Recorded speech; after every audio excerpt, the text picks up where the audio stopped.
This by far is my favorite time in the year, where I get to focus on taking a break, spending time with family and friends, but more importantly, I get to reflect again on a more macro level, where I'm doing this, pretty much weekly and then monthly, but on a yearly basis. The New Year's resolution is so important. So in this video, I want to share with you my top 5 tips when it comes to, having the right goals and how to create good goals to actually stick to. Because yes, I probably smashed quite a few of them last year, and I'm so excited by this year. So if you're interested in what my goals are and how you can create your own, definitely keep watching.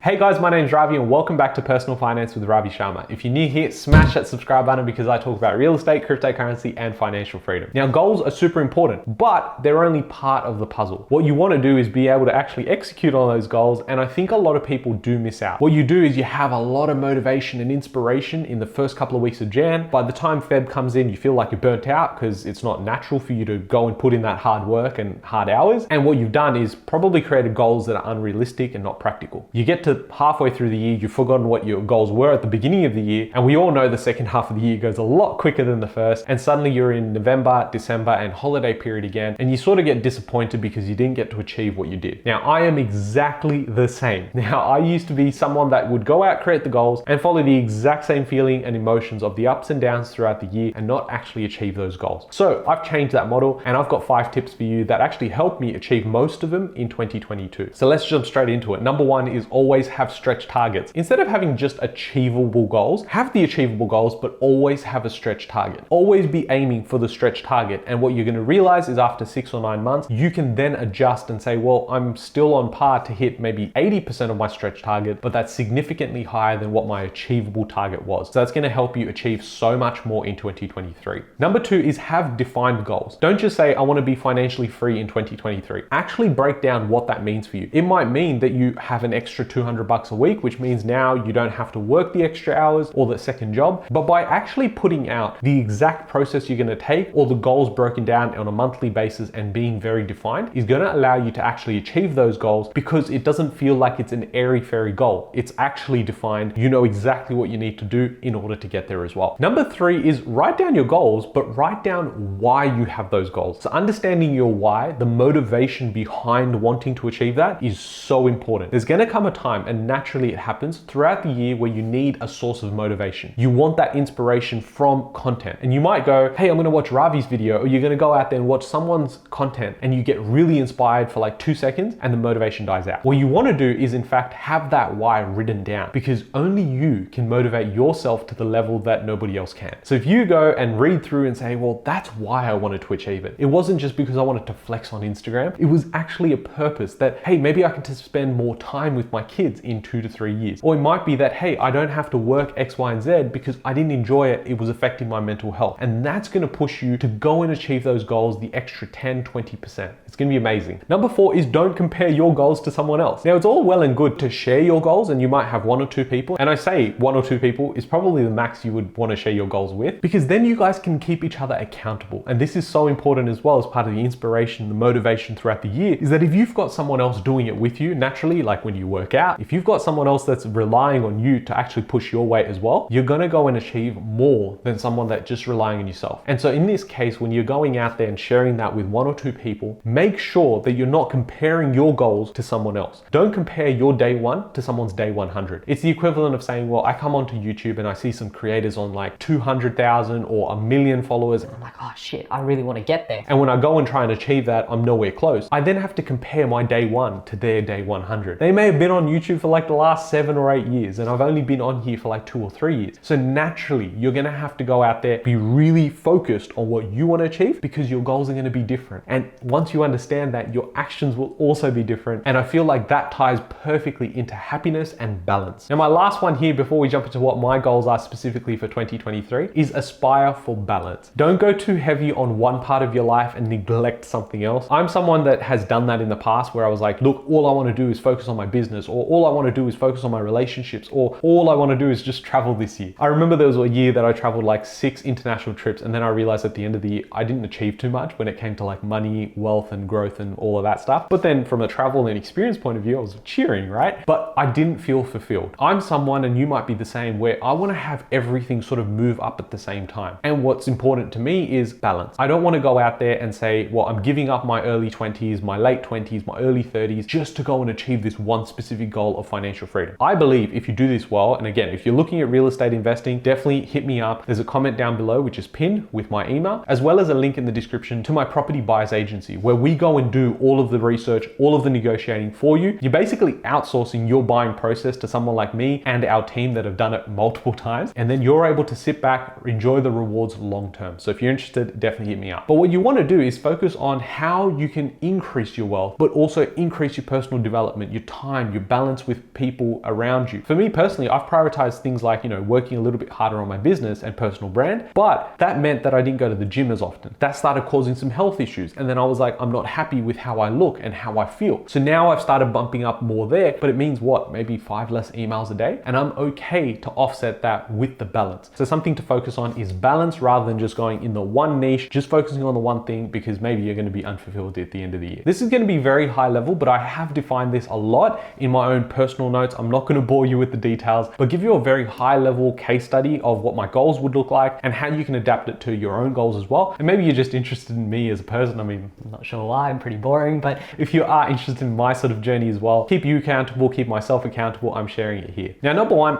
is health. Now, I've focused on clean eating, and I know for myself as well, I'm someone that loves food. So if I go on holidays, I don't want to be in a position where I'm counting calories and I can't have the buffet breakfast. That to me is like depressing, because I don't want to even go on that holiday. So for me to be able to enjoy those things, I need to be more focused when it comes to the Monday to Friday grind. So what I want to do is have a calorie deficit, but also be working out consistently. So I've got the aim of 200 minimum workouts this year, and my minimum workouts need to be 60 minutes. So 60 minutes feels like a really nice place. I used to be doing like 30 minutes. I think last year towards the end of the year, I really started pushing, getting into the 60-minute workouts and consistently, 5 days a week. But previous to that, I would go throughout the entire year where there'd be 2 or 3 months where I didn't work out at all. And that made me feel like shit, look like shit. And then, I try and restart it all again. And we all know it's momentum. The start is the hardest. So again, in this year, if you're thinking about doing X, Y, and Z, the start, the first month or 2 months is going to be the hardest. Once you're in the flow of things move quickly. So for me, 200 workouts minimum, which pretty much puts me at 4 workouts a week, but I also want to do 10,000 daily steps. I think in 2022, the average worked out to be about 7,000 steps. I want to be pushing that to 10,000 minimum. And I think a combination of that, plus the clean eating, plus be going out to the gym,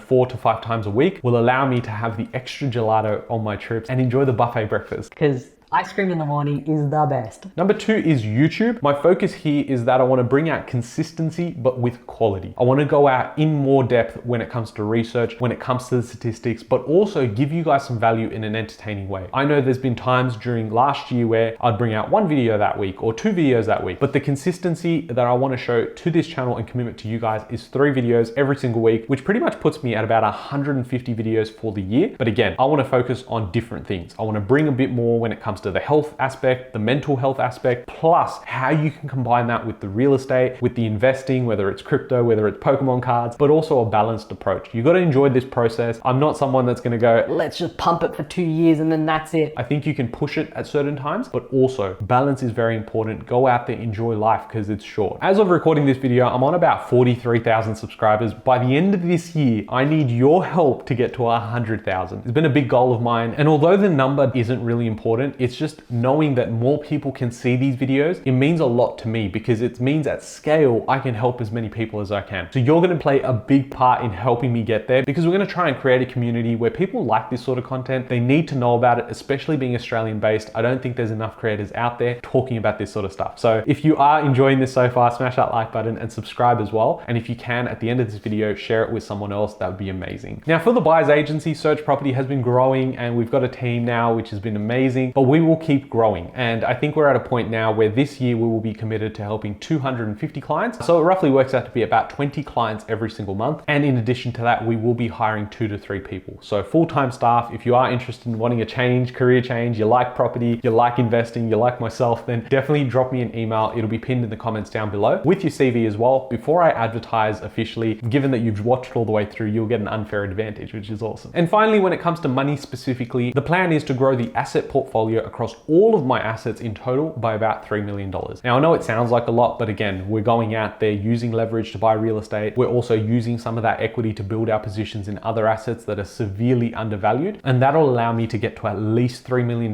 worth of assets in total this year. And I think that in combination with everything else is in line with my 5 to 7 year window when it comes to my plans. And as we go through this, we always continue to adapt. But I hope you guys have enjoyed this video. You've taken some value away from it. I want you to go and commit to yourself that these goals are something that mean nothing unless you write them down and actually execute. Keep yourself accountable. You know, I've made this video, I'm making myself accountable. So if it's something that you want to do, is email me what your goals are, or even comment down below what your biggest goal is, and then we can help each other come back to this video and see if you actually achieved it. I hope you guys have enjoyed this video. I'll catch you guys in the next one. Thanks, guys.